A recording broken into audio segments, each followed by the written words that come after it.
Olá, pessoal. Mais um podcast. Esse é o 10º podcast, né, Gabi? E iniciando o quê? A nossa segunda temporada. Segunda temporada. Não sei se com vocês estúdio estão notando. novo. Estúdio novo, iluminação nova, painel novo, tudo novo. Só quem tá velho aqui sou eu mesmo. Gabi novinha. Porque eu sou né? novinha Você é mesmo. novinha, eu sou velhinho. Eu tenho que ficar na minha, assim, certo? E a gente tá recebendo hoje, Gabi, uma mulher vitoriense, uma mulher muito ligada à cultura, que enveredou pelo caminho da política, que é o lugar da mulher. A mulher deveria estar mais presente na política, que é a nossa amiga Érica Araújo. Isso aí. Bem-vinda. Eu vou pedir para ela se apresentar entre aspas, ela foi candidata a prefeita, ou seja, a cidade já a conhece bem, mas só por uma formalidade, para quem está chegando agora na cidade e não conhece ela. Então, Érica, fale um pouco de você para os nossos espectadores. Quem é a Érica? Quem é a Érica Araújo? Obrigada pelo convite, estou muito feliz de estar aqui, inaugurando aí um cenário novo, né? Eu estava falando que eu adoro luz, cenários, enfim. Está muito bonito o espaço de vocês, parabéns pelo podcast. Obrigada. Eu, de parte de pai, eu gosto de dizer que sou contadora, sou formada em ciências contábeis. De parte de mãe, sou artista, né? Meus tios ali, pioneiros no Globo da Morte, de circo. Conheci os dois. Eu fiz uma entrevista com um deles. Isso. Já fiz. E sou atriz, sou militante da cultura. E agora sim, estou na política, mas ocupando mais esse espaço, né? Importante. A mulher está em todos os espaços, de fato. Exato. E Vitória tem uma particularidade nessa eleição. Nós temos 4 candidatas. Eu só sabia de 3, que é a Socorro Querálvares, a Isa Arruda e a Érica Araújo. A quarta você foi quem me falou. Eu até estava tentando lembrar o nome dela, mas falou que ela tem um programa de rádio. Não tenho certeza. Preciso saber, até para quando eu for mas falar, quarta, eu tenho que falar nela teria também. uma quarta. E só para lhe dar uma informação, Vitória já teve 2 deputados federais. 2 deputados federais. Deixa eu lhe falar o seguinte. Em 1945, final da guerra, Segunda Guerra Mundial, foi eleito por Vitória de Santo Antão João Cléofer de Oliveira, deputado federal. Em 46 tivemos uma Constituição.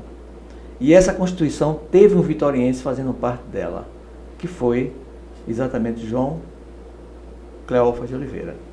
E João Cléofer foi eleito por 5 vezes deputado federal, não foi só uma vez não. Foi o político de mais, assim, brilhante carreira que a gente teve na nossa história. Ele foi prefeito da Vitória, Érica, com apenas 23 anos de idade. E foi também senador, ele foi presidente do Senado Federal. Agora, ele teve uma grande decepção com a cidade, fez muito pela cidade, mas se decepcionou.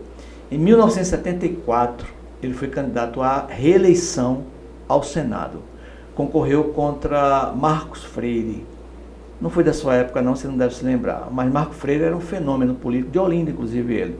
E ele derrotou João Cleófas em todo o estado de Pernambuco, inclusive em Vitória de Santo Antão, aonde ele mesmo disse na época que não queria ter ganho em Vitória para ele, mas ganhou. Então é uma cidade um pouco ingrata com os seus. Começa daí esse aviso que eu estou lhe dando, tá certo? Mas tivemos outro também, que foi Aurino Nascimento Valois. Foi também deputado federal, esse mais recente, ele foi eleito em 1958, dezembro de 1958, foi eleito pela primeira vez, foi reeleito em 62 e 66, ou seja, foi contemporâneo de João Cleófas na Câmara Federal. Tivemos 2 deputados, entendeu? O Aurino foi deputado estadual também, como também foi João Cleófas, e foram deputados federais. De lá para cá, de 66 para cá, não tivemos mais deputado federal. Sim. Vitória é uma cidade importante do ponto de vista político, aproveitando aqui proporcionalmente a cidade que tem mais deputados estaduais, é o maior peso estadual, pelo menos em nível, em proporcionalidade de habitantes, e que não elegeu mais um deputado federal. Sim. Então, da Constituição para cá, da redemocratização, né, a gente não conseguiu eleger federais só não. Estaduais. A gente está sempre apoiando os candidatos que vêm de fora, trazido por algum deputado estadual da casa. Sim, perfeito. Tivemos essa prática que eu não sei se é muito bom para a cidade, ou seja, a cidade faz essa doação dos seus votos para quem vem de fora e, de repente, o candidato não tem o mesmo compromisso com a cidade. E, por falar em compromisso, eu quero logo começar a fazer uma pergunta a você. Você foi candidata prefeita da cidade, pelo PDT já. Pelo PDT. Pelo PDT, foi a terceira mais votada. Os dois, a Gleilson Júnior, que era prefeito, perdeu a eleição para Paulo Roberto, e você foi a terceira. E o André, que é também do seu partido, ele é vice-presidente do partido, você é a presidente do partido. É a primeira vez que tem uma mulher presidente. A mulher presidente do partido. É. Então tem muita coisa. Inclusive a gente estava vendo na cidade se já outra mulher já foi presidenta do partido aqui. Ou se pelo menos era uma presidenta militante, né? Porque às vezes a gente sabe que tem mulheres eu não que sei, eu não sei com preencher, certeza, mas eu acho que Yara da Cruz Gouveia foi presidente de partido aqui. Pronto. Eu acredito que sim. Eu até vou confirmar isso. Que é importante a gente fazer esses levantamentos, né? Eu gosto muito dessa... Você é muito bom de data, de memória. Mas eu gosto muito... Se você olhar para os jornais que eu tenho aqui, é política. Eu escrevi uma parte da história dessa cidade. Então, tenho isso tudo... Brilhinho no olho, tudo isso muito bem catalogado na minha mente. Natural da tua vida mesmo, da tua vivência. Da minha vivência. Natural. E aí, veja... Você é candidata a deputada federal, que eu fico muito orgulhoso com a cidade por conta disso. Eu acho que essa é a grande vitória de uma pessoa, ela se lançar, ela se propor a ser, mesmo sem uma estrutura financeira que requer, que infelizmente no Brasil hoje, Gabi, para ser deputado federal ou estadual tem que ter uma estrutura financeira abastada. Infelizmente existe isso, raros são os casos diferentes. Ainda, né? E eu ia falar de André, que André foi o mais votado vereador.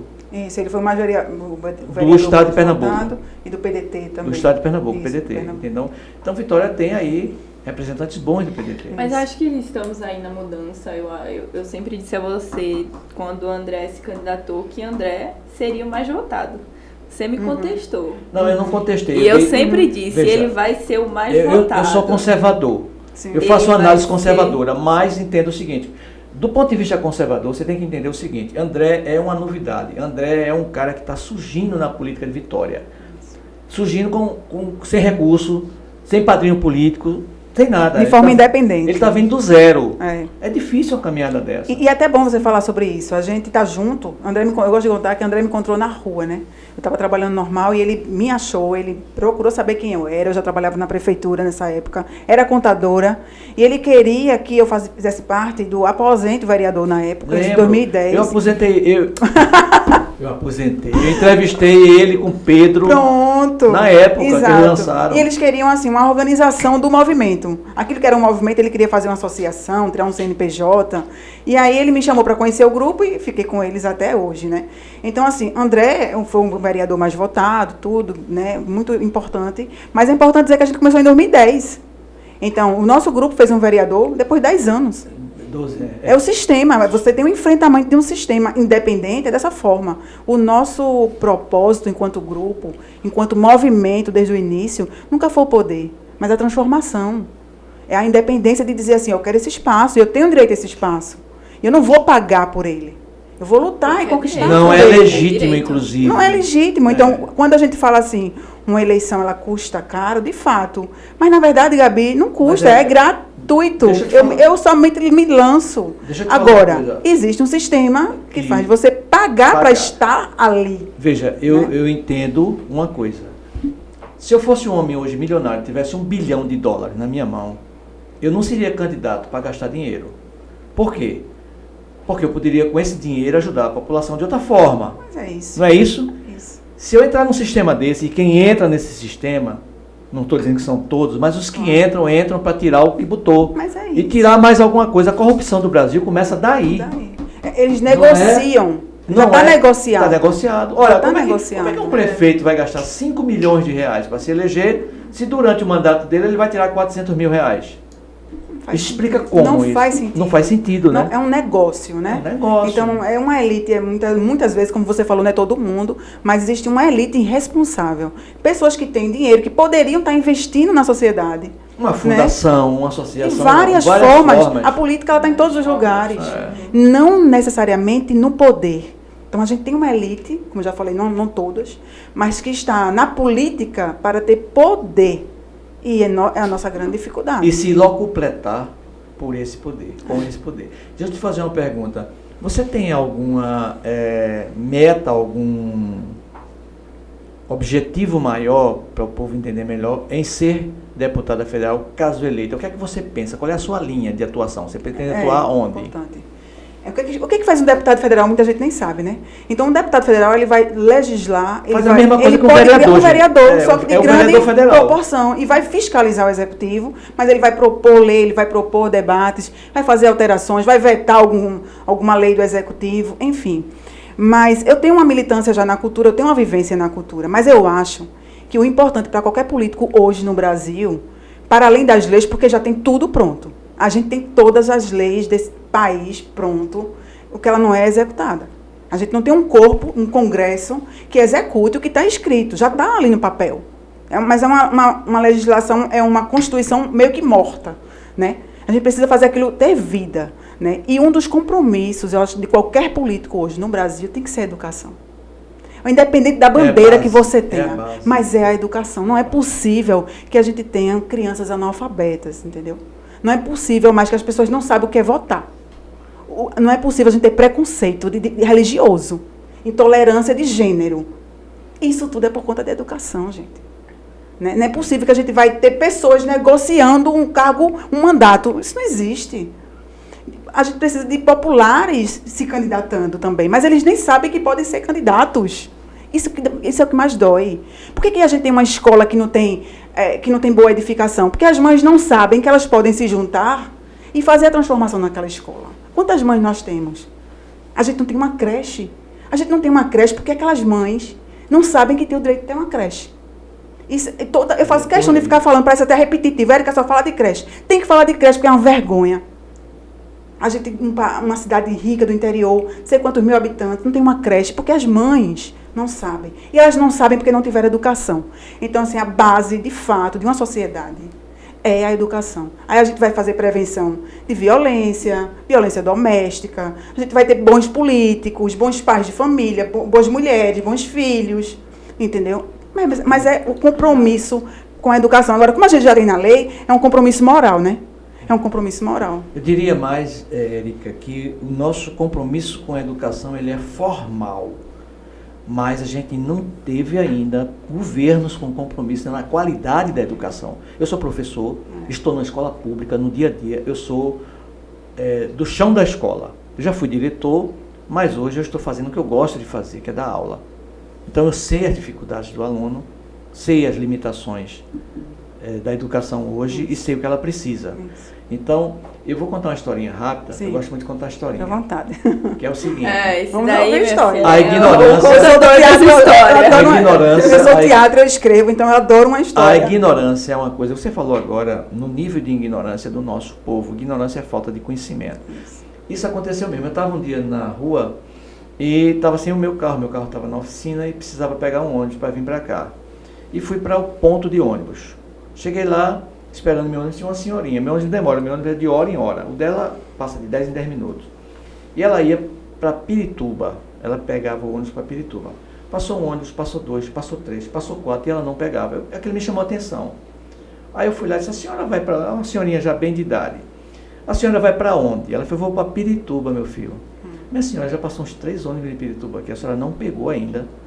Aí ela olhou para mim, toda descontortada assim, disse, é porque eu não sei ler. Misericórdia. Aí eu chamei uma pessoa, meu ônibus já vinha, aí eu chamei uma pessoa, só fica com ela aqui e bote ela no ônibus. Assim é o povo brasileiro. Se você botar hoje esse povo em qualquer coisa, ele vai pegar aquilo como verdade e acompanha. Então, a educação que você fala, o conhecimento, ele é básico, ele é importante. Eu não estou nem falando em tecnologia lá em cima. Eu estou falando na base do conhecimento. A gente tem que saber os nossos direitos. Isso vem com a educação. Isso é uma responsabilidade da política. A política exige para isso, para, enquanto sociedade, civilizar o povo, cuidar dessas pessoas. Então, você fala um testemunho desse, que é maravilhoso, isso é muito forte politicamente, né? É sensível demais.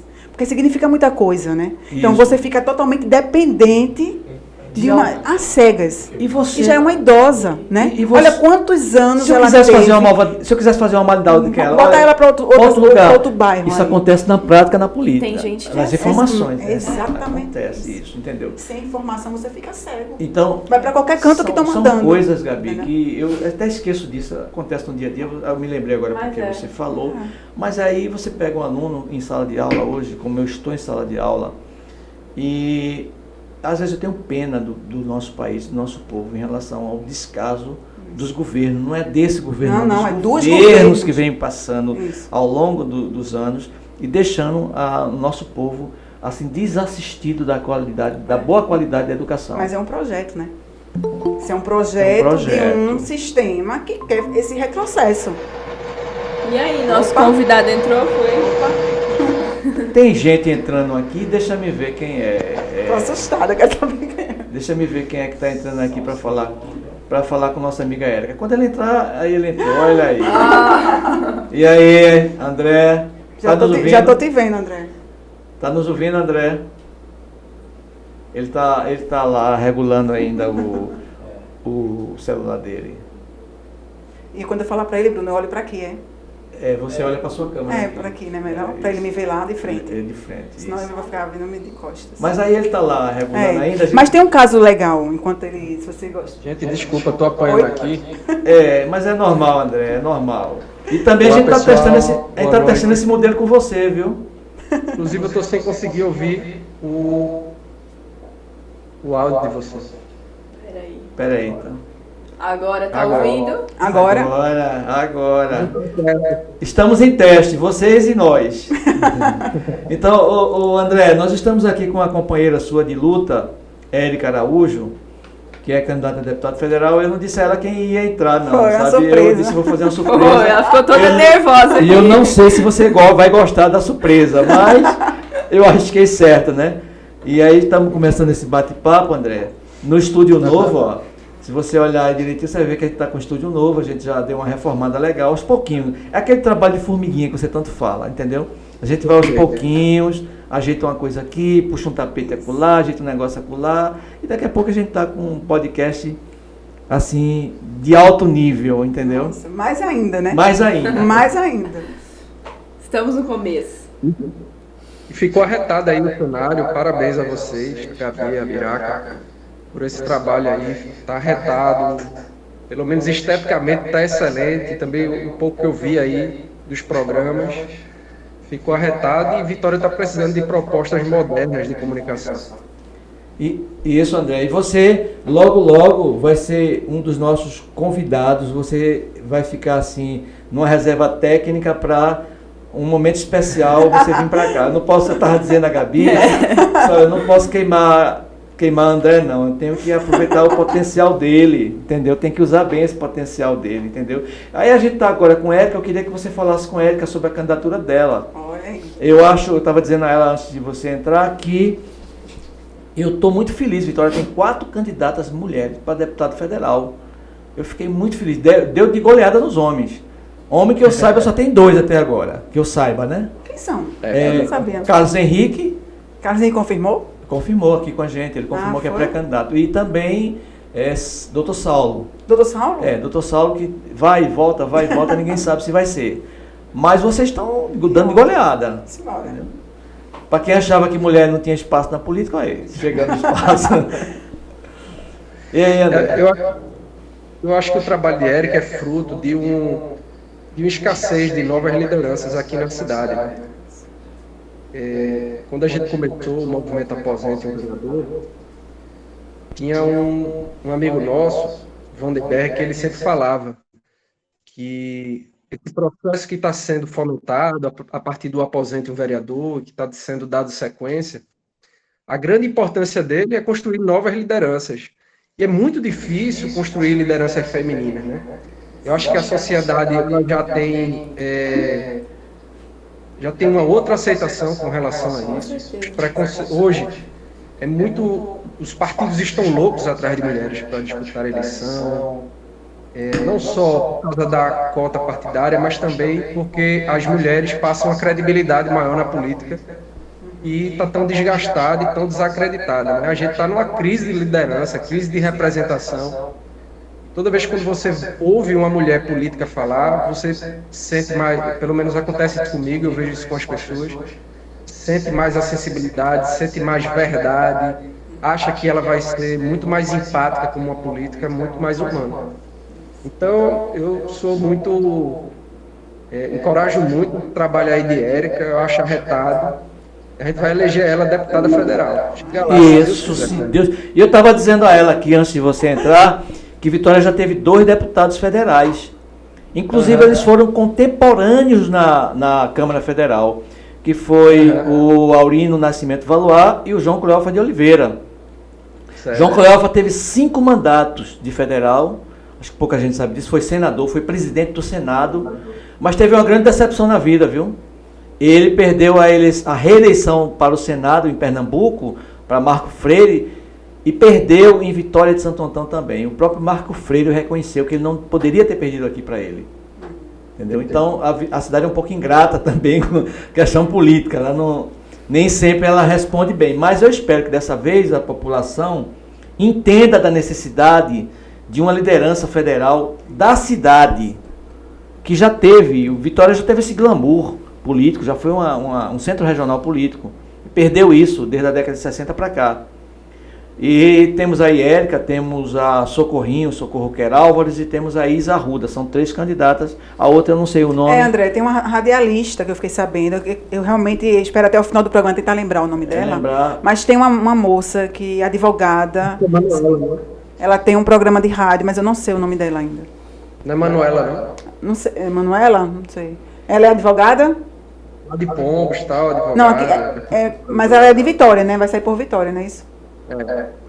Então tudo bem, está registrado. E aí, André, a perspectiva nossa aqui da cidade em relação a Érica, o que é que você me diz? Você aconselha a Érica?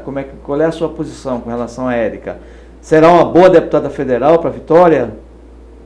Sem dúvida, né? A Érica tem legitimidade porque ela tem uma bandeira muito clara. Ela não surgiu na política agora, ela não é filha de ninguém, filha de rico, ela não é apadrinhada política, não é alguém que ninguém botou a mão nela e disse, não, agora você vai ser deputada federal, eu vou gastar milhões com você para você se eleger. Isso não existe com Érica. Ela tem um trabalho na área de produção cultural histórico, legítimo, inconteste, né? Ninguém questiona. Está aí ela hoje com a camisa da bandeira de Pernambuco. Ela hoje cursa graduação e pós-graduação em gestão municipal. É contadora. Então, assim, eu vejo ela do ponto de vista técnico e político com uma legitimidade importante para poder participar desse pleito e sair vitoriosa. Já tem um histórico, né? Sem gastar fortuna, aí foi a 3ª mais votada na cidade, deu uma pisa em um monte de marmanjo, e agora, se Deus quiser, vai surpreender. E você sabe que, eu não sei como é que está a legenda do PDT agora com essa questão de não poder mais fazer coligações. É o partido puro e tiveram um tipo de aliança novo que criaram agora, né? Como é o nome dessa aliança? Federação, que tem que continuar até os 4 anos. Isso. É uma outra situação. Mas Vitória de Santo Antão tem condições, sim, eleitorais de fazer um deputado federal. Aliás, 2 deputados estaduais e um deputado federal. E dependendo da legenda, 2 federais. 2 federais, dependendo da legenda. Porque às vezes a gente fala assim, mas tem federal eleito com 28 mil votos. Exato. Então tem como fazer.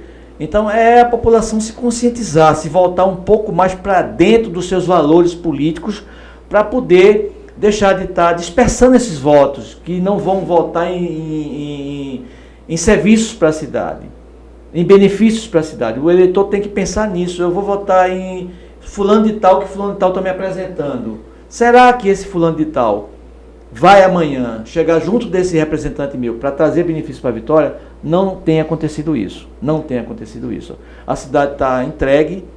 Eu tive até conversando com um dos deputados recentemente e disse a eles o seguinte, que Vitória vai cobrar deles o ônus do apoio dado a Paulo Câmara.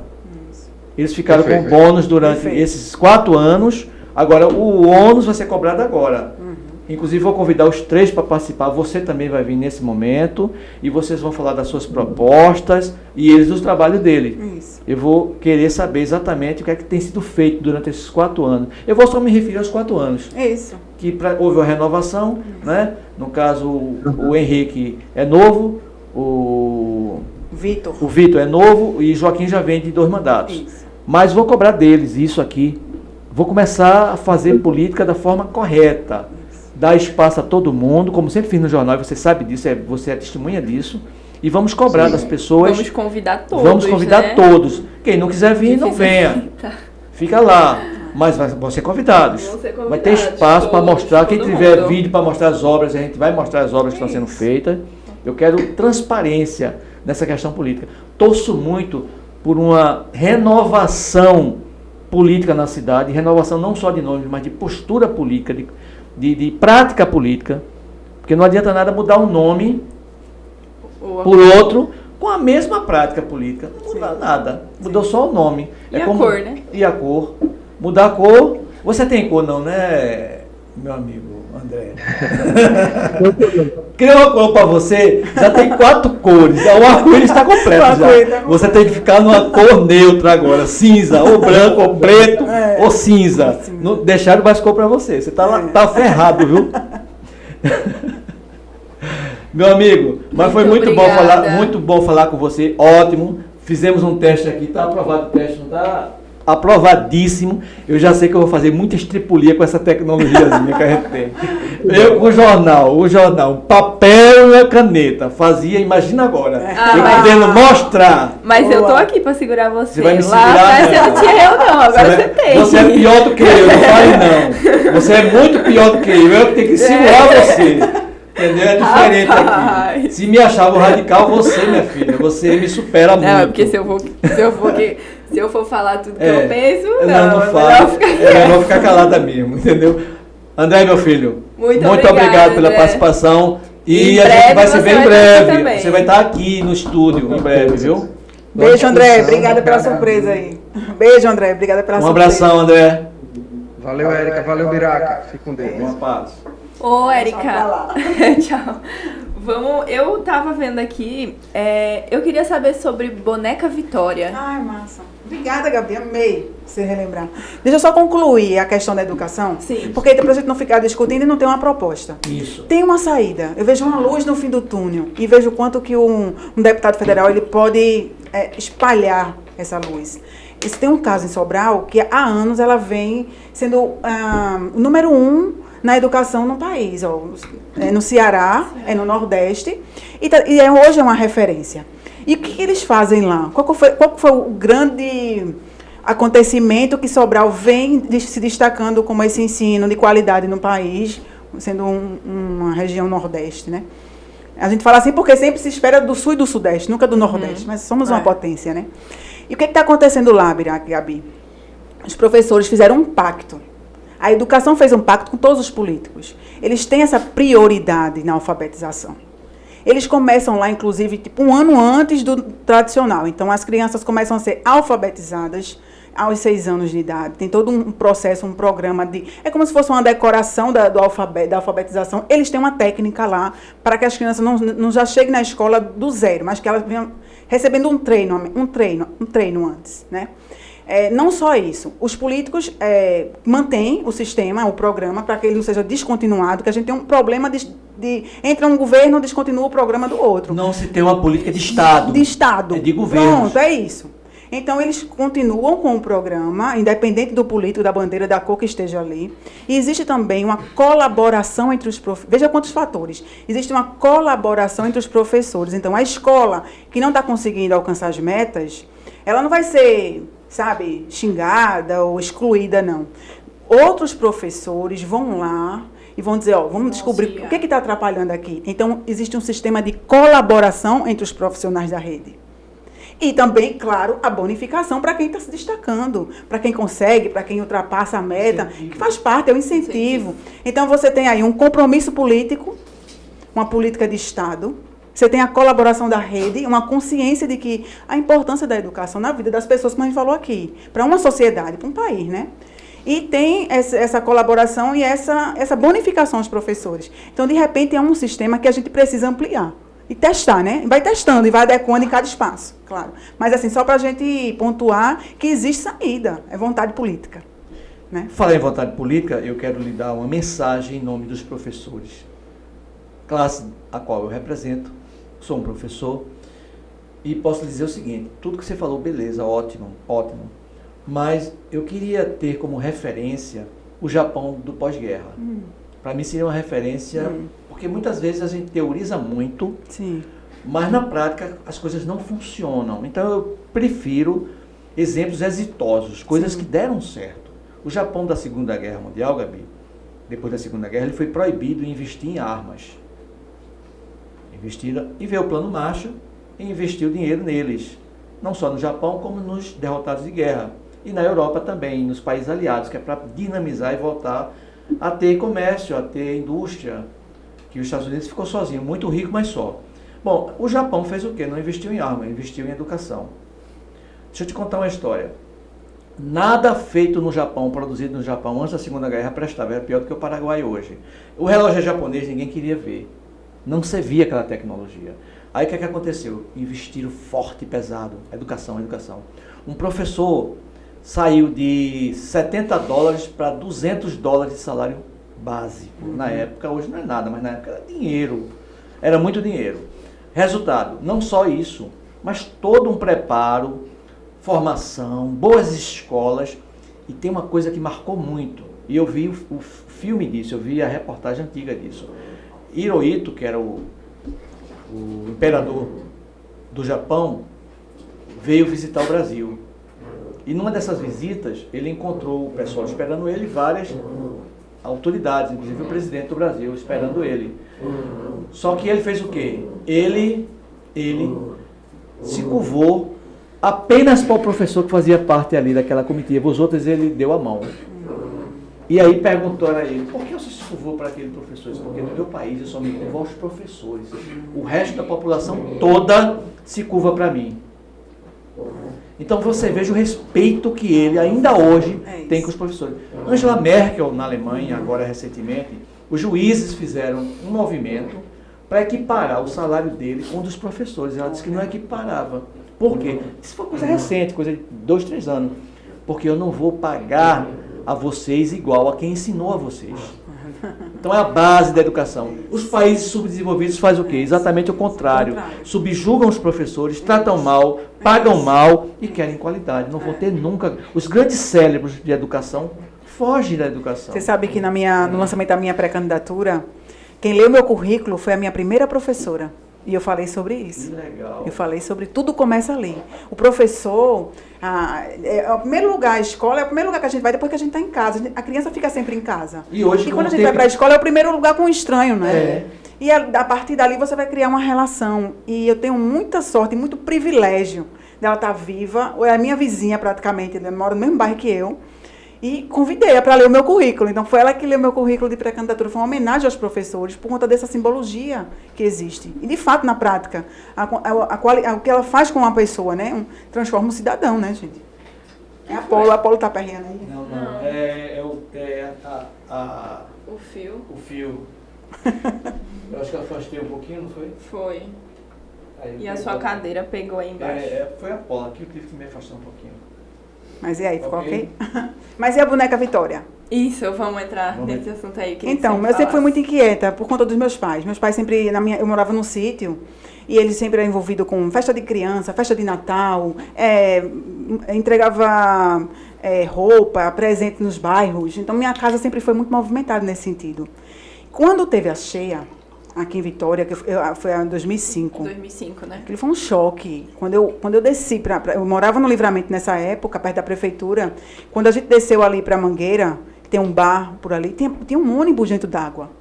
Eu fiquei estatalada, eu não sabia o que fazer. Eu disse, minha gente. E começaram a chegar pessoas na minha casa pedindo ajuda, pedindo abrigo.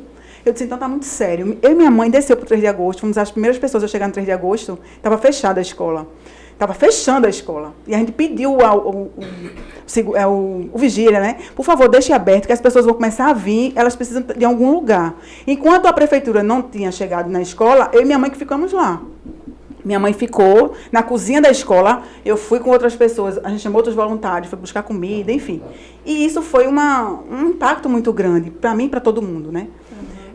Então, eu conheci muitas famílias, muitas crianças, e eu queria continuar ajudando elas. E elas saíram no 3 de agosto e foram para um abrigo que na época era Cagepe, no Maués, era um galpão. E naquela situação, né, de um lugar que não era legal as famílias ficarem ali, mas era o que tinha, né? E eu pensei, como é que eu posso continuar ajudando aqui, trazer donativos? Não sei, o que é que eu vou fazer? E eu pensei em criar uma boneca, porque tinha muita criança. Eu fiz assim, então vou criar uma boneca. Aí procurei o artesanato, eu não conhecia ninguém do artesanato, mas tinha na estação um ponto de um grupo de artesãos, por isso que é importante a gente ter essas identificações na cidade, né? Então, na época, a estação tinha um ponto de artesanato lá. Então, eu falei com as mulheres, falei que ele tinha esse desejo de fazer uma boneca, e essa boneca iria ajudar as famílias com a renda, ia divulgar a história de Vitória, as cores da bandeira, e tinha o hino, olha. Eu sei que isso chegou na boca de São João Álvares, que ele é o jornalista do Instituto Histórico, e ele convidou para que eu apresentasse o projeto da boneca Vitória na cerimônia da emancipação da cidade. Um ano depois, em 2006, a boneca surgiu.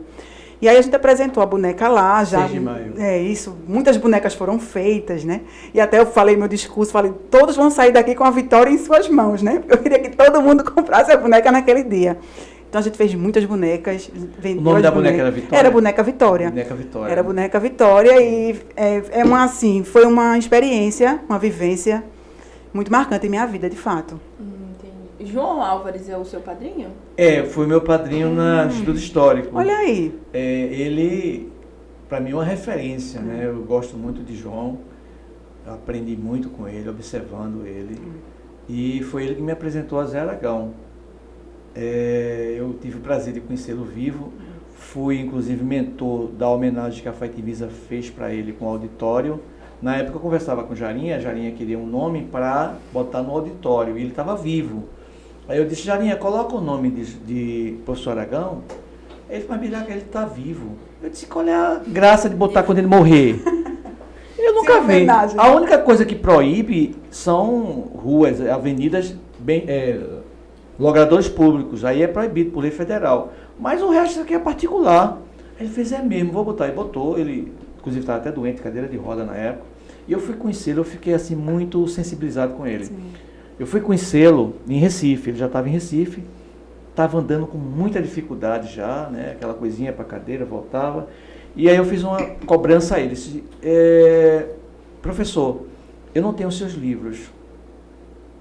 Não consegui naquela cidade comprar os seus livros, que eu queria comprar a História da Vitória. Ele disse, não, espere um momento. Aí foi lá dentro, pegou os 3 volumes dele, assinou e me deu de presente. Aí eu disse, olha, eu sou um fã seu, assim, sem tamanho. Ele fez, e eu seu. Eu digo, obrigado pelo elogio. Não estou lhe elogiando, não. Eu não estou sendo recíproco, não estou sendo gentil com você, não. É porque eu leio o seu jornal todo mês e você me lembra muito quando eu era jovem. Você escreve como eu escrevia. E eu fiquei muito assim, emocionado com ele, muito sensibilizado. E realmente o pessoal pegava o jornal e levava para ele todos os meses, né? E João, uma pessoa que me colocou em contato com o Instituto Histórico. Mandar um beijo, né, para seu Mandar João. um beijo, um abração. Ele que me levou nesse dia, eu tomei posse no Instituto Histórico. Um abração para João. João é uma pessoa maravilhosa. Ele mandava cartas, não era? Ele mandava cartas para mim, aquela coisa toda. Maravilhoso. E ele sempre que esteve aqui, tinha João e Dona Lourdinha, né? Um beijo para os dois. Quando ele vinha aqui em Vitória, ele ia no escritório. Eu lembro. Eu já fazia o café dele, porque eu e ele nós temos labirintite. São 3, viu? Eu também tenho. Não podemos tomar café, mas ele me deu a dica, olha, você vai tomar ginkgo biloba de 80 miligramas e vai comprar café descafeinado, que é o que eu tomo, acabou minha labirintite. Acabou a labirintite. Aí eu tomo pouco café. Eu tomava com ele esse café descafeinado. Me ensinou. Foi começar a viajar depois de velho. Ele disse a mim, tinha um medo quando entrou no avião pela primeira vez, já era velho. E depois ficou viciado, ficava contando as horas para viajar. Quem é que não gosta? Entrando num gancho aqui, todo mundo sabe que eu não sou daqui de Vitória e eu sempre, na outra eleição que André foi candidato, né, eu sempre tive meu voto aberto a ele e sempre gostei muito da postura dele, das pessoas que ficam ao redor dele também. E eu comentando com uma pessoa sobre você, aí ela me disse assim, mas Gabi, você sabia que ela era de um grupo político. Aí eu falei, não, realmente não sabia. Aí eu queria que você falasse sobre isso. Sim. Sobre... Aí, eu acho que... Isso, ótimo. Tanto eu como outras pessoas, você já esclarece essas Mas história. É muito bom. Eu tive uma experiência muito grande em trabalhar na prefeitura por quase 10 anos. Acho que foi... Eu entrei em 2009, 2010. Nessa época que André me encontrou, foi a época que eu estava lá. Acho que fiquei até 2018. Fiquei muito tempo na Secretaria de Cultura. Sou uma técnica da Secretaria de Cultura. E foi onde eu aprendi desde formular, a implementar políticas públicas culturais. Mas ela é a mesma fórmula para qualquer tipo de política, né? Porque é uma fórmula só. Só vai mudar os desafios para onde você vai, se for saúde, educação, né? Mas foi o que me deu a vivência na política pública, de olhar a dor da pessoa e saber que a gente precisa formular uma política para alcançar. Foi no grupo de Elias, na época Paulo Roberto era o secretário de Cultura. Ele me convidou por conta da boneca Vitória. Olha aí. Eu fui apresentar a boneca a ele no gabinete dele. Na época, um assessor que trabalhava com ele, queria uma ideia, inclusive para o aniversário da cidade. E tinha a minha boneca, estava se falando muito da boneca, e fui falar com ele da boneca. Até na época, a gente tinha sugerido o hino da Vitória em ritmos, que saiu dessa reunião, que aí veio o hino com forró, com frevo, o hino da cidade, né? Foi nesse período. E aí, depois ele me chamou, Você sabe como é que começou essa questão do hino da Vitória? Eu vou lhe contar depois. Certo. E aí, acho que isso era 2007, 2008, por aí. Eu sei que quando ele foi o secretário, ele me mandou me chamar para trabalhar na Secretaria de Cultura. E aí eu fazia, o que eu vou fazer aqui? Eu não sabia o que fazia uma prefeitura. O que eu ia fazer na prefeitura, de fato. Então, eu fui estudar. Naquela época, era o governo Lula. E ele foi o governo que teve mais formações políticas para o setor cultural. Então, eu sou da primeira turma de formação de produtores do Brasil. Eles fizeram uma formação de 9 mil inscritos para tirar 50 para ir para Brasília. Então, eu sou dessa primeira turma. Então, eu recebi toda uma qualificação nesse período. Foi muita formação para a gente, nos nossos territórios, aprender desde a construir, a formular, a implementar uma política pública para a cultura, na época. Entendeu? Então, assim, essa é a minha experiência. Não tinha contato com políticos, né, como hoje, partidariamente. Mas eu era e sou amiga de Paulo Roberto. Eu gosto muito dele. Tenho muito respeito por Paulo, assim, como homem, né?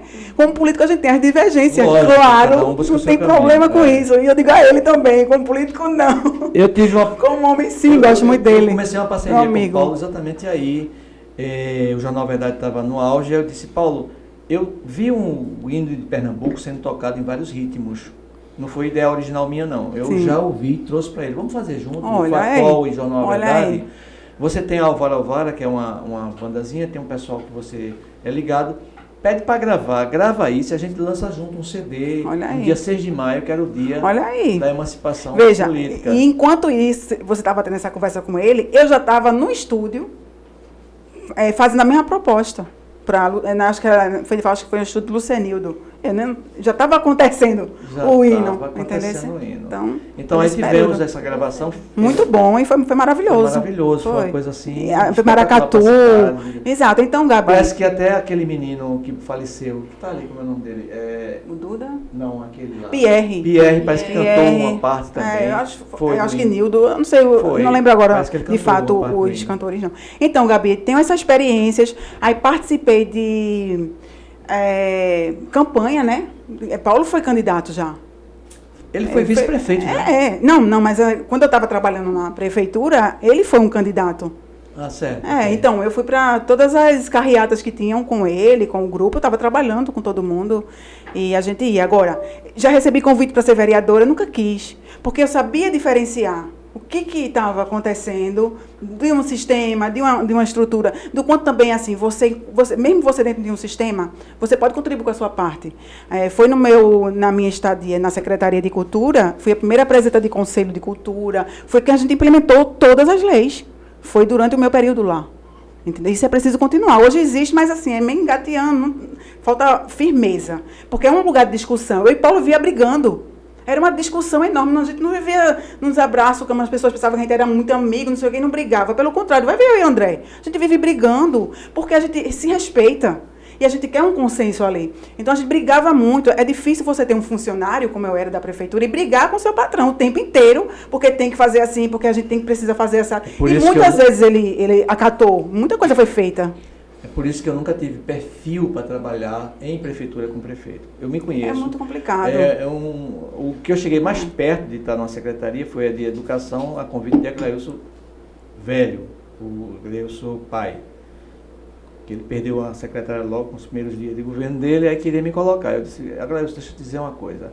Ele dizia que eu criticava muito. Ele disse, a hora de você botar a mão na massa, venha me ajudar, meu filho. Você não critica tanto. Eu disse, sabe por que não vai dar certo?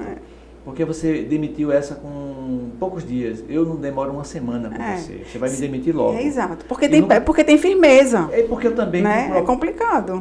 Vai ter desgaste. Não vai ter desgaste. É o que acontecia que eu consigo nas minhas relações, talvez seja uma característica minha, manter o meu posicionamento e ter respeito e continuar ali. Então, mas eu brigava com todo mundo. Era uma coisa séria. Mas se fazia no final e era bom. Sabia que era bom, ele sabia que era bom e muitas vezes ele acatou. É por isso que a gente implementou. Então, tem um legado nesse período das políticas culturais. Vocês têm algum levantamento, alguma posição com relação aos votos que você precisa para se eleger hoje dentro do PDT? Rapaz, Você tem Ivone Queiroz para reeleição, isso, que é um nome forte. Quem é mais que está concorrendo? É porque hoje tá muito partido, né? Lideranças anônimas, que as pessoas não vão saber. Então, existem muitos Joãos e Marias, assim, vamos dizer assim, do estado de Pernambuco. Não fez federação. Está sozinho. Está sozinho. Então, a gente precisa alcançar o coeficiente, mais de 100 mil votos, 170 mil votos, por aí. Entendeu? Para fazer o primeiro. Então, e aí tem a suplência também, né? Enfim. Mas assim, é um lugar importante. Você não tem esse dado, mas você ouve falar, o André já deve estar mais a par disso, com relação à possibilidade de eleger quantos deputados? Um ou dois, né? Um ou dois. Um ou dois. É isso. Então, tanto estadual quanto federal. São dois. Eu estou concorrendo na segunda vaga. Então, bem realistas. Exato. Porque, como você falou, a nossa maior esperança é o próprio eleitorado de Vitória. É mais de 90 mil pessoas aqui. Entendeu? Vamos tirar uns 30 e 20 que fica em branco, volta não sei o quê. Tem uns 60, 70 mil aí, né? Tem uns nichos gado mesmo, vamos dizer assim, comprado. Mas as pessoas, a gente precisa conversar sobre isso. Gente, se você está recebendo para colocar um candidato lá, ele não é digno daquele lugar, porque é de graça. E outra coisa, ele pagou pelo seu voto, ele não tem compromisso com você. Não tem compromisso, é de graça. Deixa eu dizer para vocês, gente, ó, o mandato, ele é gratuito.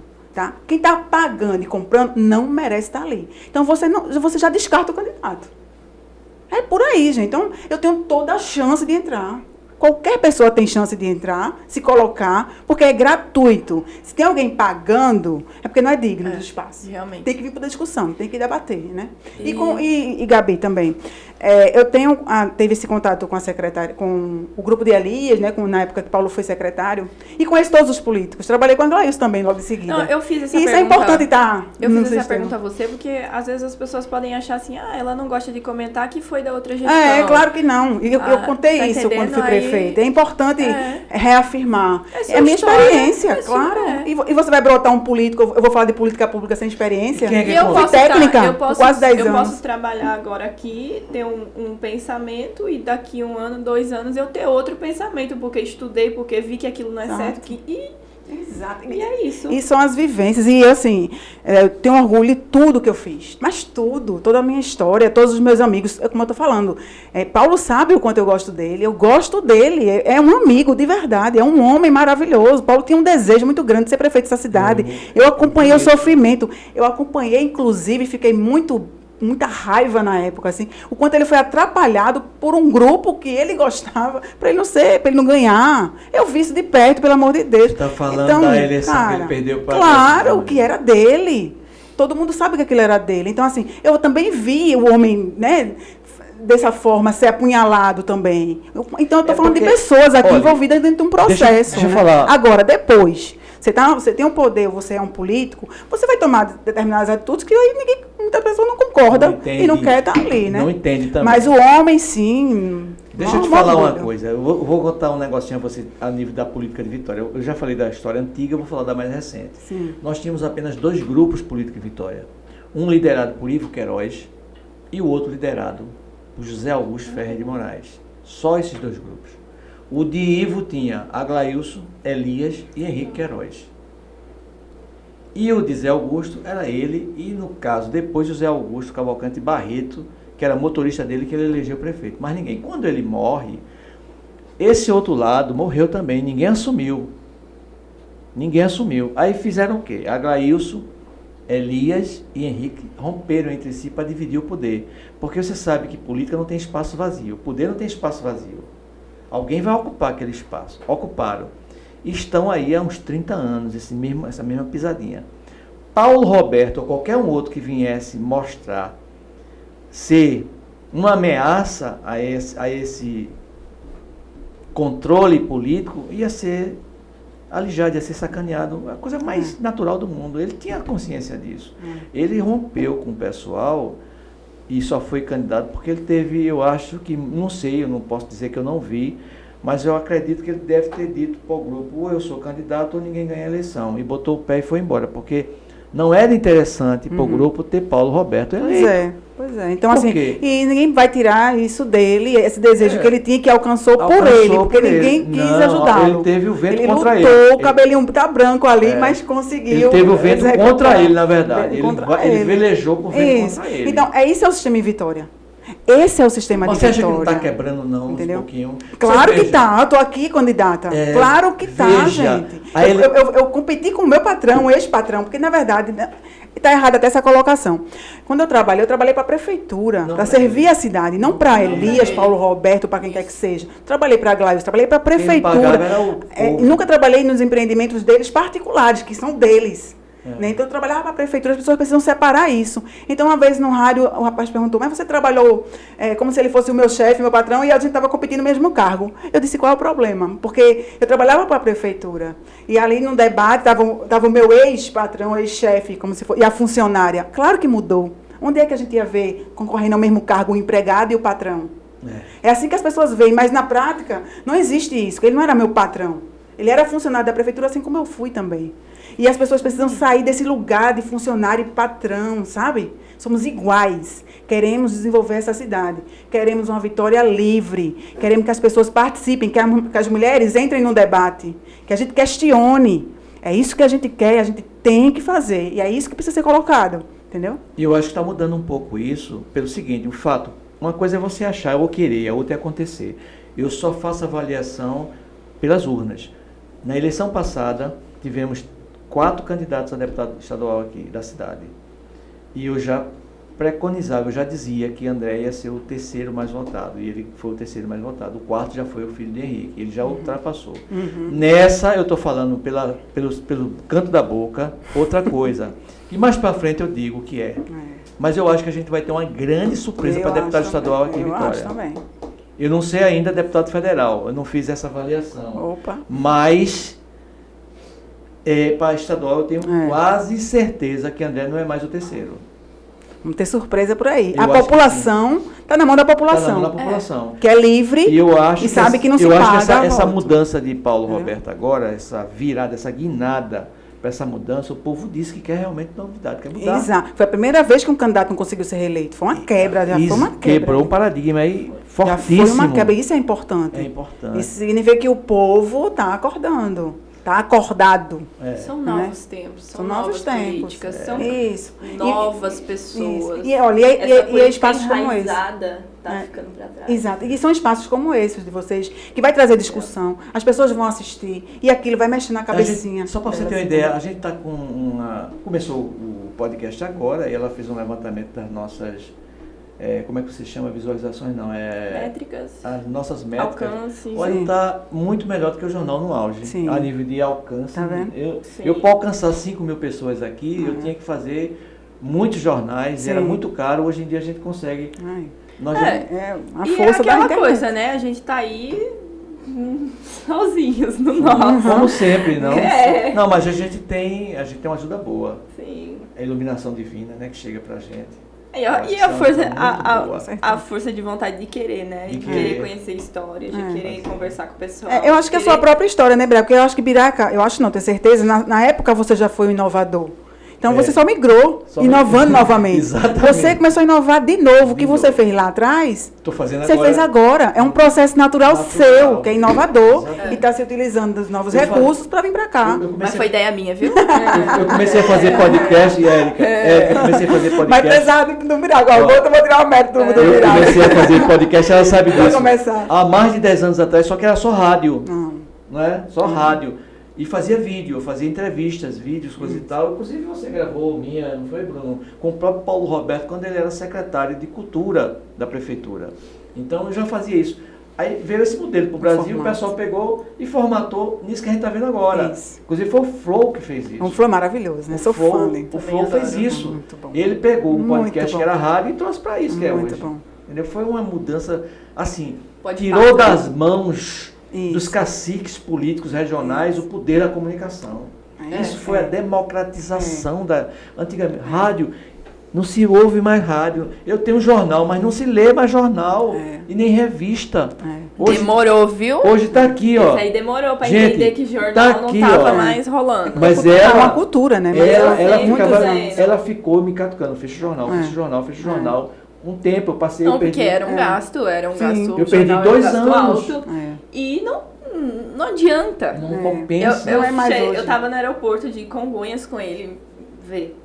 Aí eu falei assim, Ibrahuan, observe, o aeroporto tava fechado porque tava chovendo muito, a gente tava voltando pra cá, e o nosso voo tava sendo adiado por causa da chuva, e o aeroporto estava lotado de pessoas. Todo Aí eu gente falei em assim, pé. olha Gente, aqui, observa e veja vê quantos se tem jornais. alguém com jornal. Tinha tudo com o celular na mão. Perfeito. Aí foi que a minha ficha caiu. Perfeito. E lá em São Paulo, nesse aeroporto, eu sempre costumava comprar jornais. Vai comprar um jornal aí?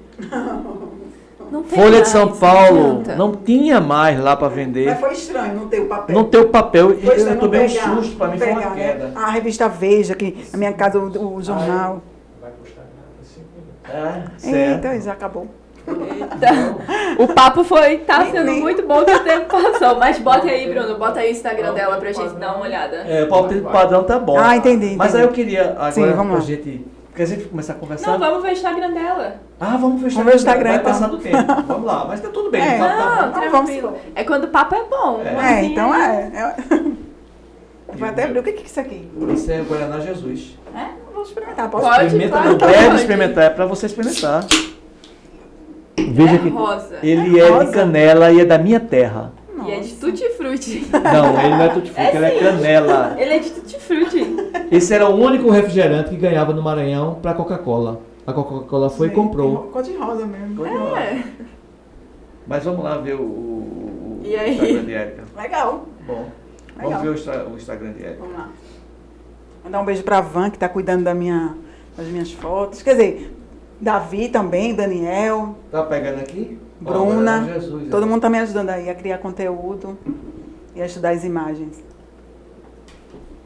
Rede social hoje é É bom que... o tá melhor vendo, meio de comunicação. tá? É, Tá verdade. Tá vendo lá, né? Tá. Tá chegando São João, agora às 4h. Cadê também. o vídeo? Eu quero ver se trago Marília pra cá. Ah, ótimo. Eu acho que Isso aí. isso aqui. 16 anos. 16 anos contribuindo para a justiça. Mas São tem 16 que anos. valer o nosso amor. A Boteca Vitória. O meu primeiro Mas discurso ali, tem da que valer na nosso Câmara, suor. em Brasília. As mulheres que sustentam Isso ser recente. enviadas e a normas Criação da Comédia do Marcolina. alicerce dessa cidade. Bem emocionante. Desde as dores de parto ao que lutar pela própria vida, vítimas em seus próprios lares. As mulheres e as que se sentem mulher, que constroem essa nova vitória de Santo Antão, merecem essa nova oportunidade. Toda idealização, confecção, diálogo, discussão partiu da liderança de Érica Araújo, que todo mundo sabe tem uma legitimidade, uma história na cidade em defesa da cultura, da nossa memória aqui. Temos uma mulher aqui que representa duas mulheres na cidade muito bem. E eu quero saudar você, Érica Araújo, que teve a coragem de disputar no Legislativo e sim no Executivo, mostrando força, mostrando garra, mostrando determinação para fazer as coisas acontecerem para vai mudar. Porque ela prova realmente a sua vibração como mulher, como cidadã, em ver o crescimento da nossa Vitória de Santo Antão. Érica. Esse espaço que é Principalmente bem... na política, que é um espaço muito... Isso. Eu senti dificuldade no início porque eu era muito mais... menos do conflito, né? Vamos dizer assim. Mas faz mal.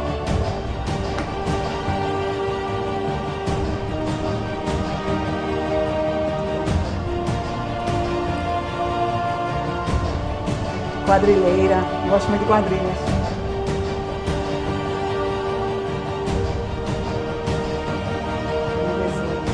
Nossa, que bom, que tem muita imagem muito boa. Muito legal. Imagem e som também. Nossa. Meu norte é a minha fé e meu maior medo é não ter coragem de mudar as coisas. Sabe qual é o maior medo meu? É ter medo. É sobre isso. Érica, você se considera uma militante, né? Você Sim. é uma militante. Sim. E eu também queria que você explicasse para o pessoal o que é ser uma militante. Boa. Porque eu acho que também existe aí um preconceitozinho Isso. enraizado de militância. É verdade. Então, eu até queria que você explicasse isso. pelos grupos ou radicais também, vamos dizer assim, né?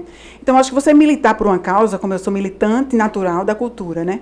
Então, às vezes eu não trago tão afiadamente o discurso da cultura, não só vou trazer agora, quando eu estiver pré-candidata, por conta que eu falei dessa questão da moral do político em relação à educação, que começa por ali também. Uhum. Mas na cultura... não só você praticar, né? Porque eu sou artista, meus tios foram artistas, são artistas, não. E não é só você praticar aquilo que você gosta, que você defende, sabe? Mas é fazer com que tornar aquilo um direito. O militante vai fazer aquilo que é uma prática normal para um artista ou uma família de artistas. A prática é normal, é natural. O militante vai dizer o seguinte: não é apenas natural, tá? É um direito que eu tenho de fazer isso. É um direito. Então o Estado, ele tem uma obrigação comigo aqui. O Estado tem uma obrigação com a cultura, com o direito cultural. Peraí. Então, é mais sobre isso, é sobre lutar pelo direito das coisas, né? Pelos direitos sociais. Sim. Um médico ou um enfermeiro. Recentemente, a gente tem categorias que a gente via até um pouco distante desses protestos, dessas lutas. Recentemente, a gente viu uma mobilização da enfermagem em relação ao piso. Então, amigas minhas que não eram da luta, né? Elas foram para a luta, elas foram com os cartazes, porque elas sabem a importância daquela profissão que ela tem enquanto direito e também ser remunerada por aquilo que ela faz, pela particularidade do serviço e a importância na sociedade. Então, o militante é mais isso. É muito importante para a Vitória essas quatro candidaturas femininas. E o pessoal está aí, a rede social está aí, para vocês irem pesquisarem sobre. É muito importante. E eu acho que... Excelente. Mas não vai ficar só nessa, não. Sim. A gente vai fazer outros encontros aqui com você e com outras candidatas. Quem sabe até um bate-papo entre Com elas. certeza, com certeza. Seria muito interessante isso. Eu quero agradecer a você, Érica. Passou de 1 hora nosso papo? Já passou, superou o tempo da gente. Mas aí, para não ficar muito longo, a gente sempre limita em 1 hora. Eu queria te agradecer muito pela tua participação aqui hoje e esperar que você aceite os nossos outros convites que virão, com certeza, né, Gabi? Com certeza. Então, obrigada, já está aceito. Um abração para você. Beijo para todo mundo. É a Câmara Central, essa de cá. Pessoal, tchau, gente. pessoal. Até o próximo episódio. Até o próximo vídeo. E sigam nossas redes sociais, @VitóriaCastPE e no YouTube, VitóriaCast. Se inscrevam no nosso canal. Muito bem. Obrigado.